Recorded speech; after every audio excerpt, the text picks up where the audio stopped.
কি লিখেছে জানেন? বলে নাম লিখেছে, নাম লিখেছে,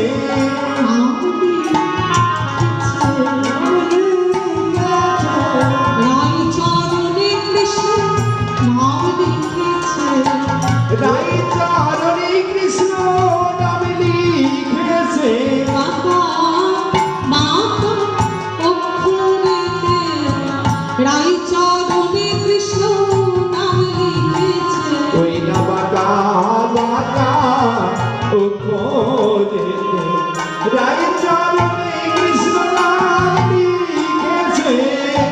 রাধারানীর চরণ কমলে গোবিন্দ কৃষ্ণ কৃষ্ণ কৃষ্ণ নাম লিখে দিলেন।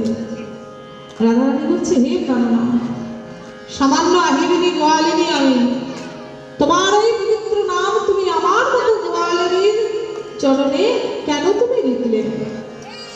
কেন তুমি এমন করে কৃষ্ণ নাম লিখলে? গোবিন্দ বলছে, ওগো ওগো রাধে চলে এ জনমেতে ভুলো না, হলো তোমার আর ভুজ গোপীদের প্রেম ঋণ পরিশোধ করবার লাগি। যেদিন আমি ওই মধুময় নবদ্বীপে ধামে যাব, আরে রাধে কৃপা করো বলে ধুলায় পুরী গোলা ঘুরে যাব। সেই দিন তোমাদের প্রেম ঋণ পরিশোধ হবে। যেদিন নদিয়ায় গৌরাঙ্গ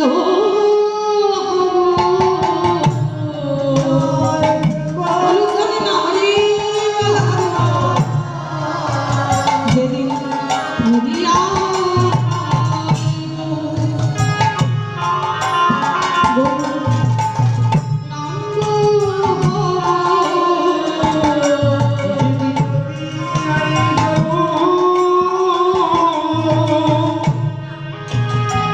গৌরাঙ্গ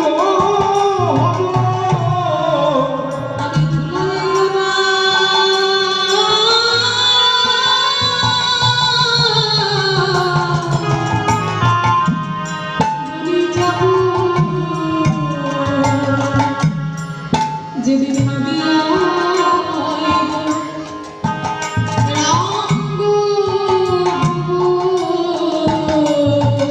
ভুলায় গহনা গদি দেব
যখন গৌর অবতারে যাব, রাধে কৃপা করো বলে নদিয়ার পথে পথে ধুলায় রাখি দেব, সেই দিন এই প্রেম ঋণ পরিশোধ হবে।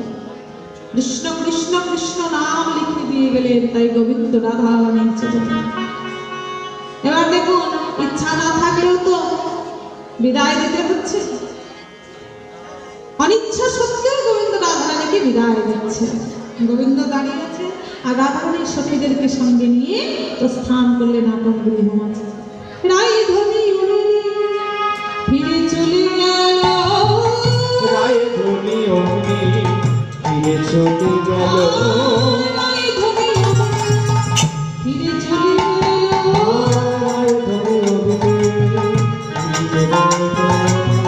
শ্যামনগর আসিয়া পথে দাঁড়াইল, শ্যামনগর আসিয়া পথে দাঁড়াইল, শ্যামনগর আসিয়া পথে দাঁড়াইল,